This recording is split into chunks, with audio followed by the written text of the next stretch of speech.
एक झाड़ के नीचे में बैठ के और सत्य के नाम में जपत रहे और का सर्वा बालक बुधारू वो धीरे धीरे खेला खेला कारी नागिन के दहरा में चल दिया। कारी नागिन के दहरा में गए और बाबा बालक बुधारू नहीं जान पाए कि आगे कारी नागिन के हो गए और धीरे धीरे जाके कारी नागिन के दहरा में गिर जाते और बाबा बोला बुधारू में वो पहली कारी नागिन 10 से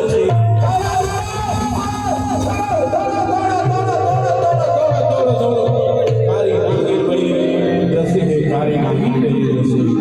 देखो चारों मुड़ा देखो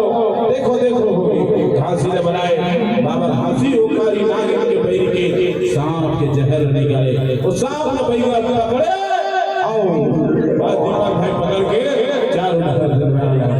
देखा कि ये कारी नागिन पैरी स्वयं बाबा के सामने प्रणाम करके खुद जाते और बाबा को घासीदास ने दिए सारा कारी नागिन के जहर शुद्ध सत्य जगह हो जाते और बाबा बालक बुधारू सत्य के नाम से जपत उठ जाते जय सतनाम जय सतनाम जय सतनाम।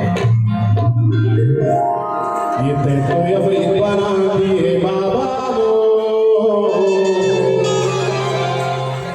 ये कारी नागिन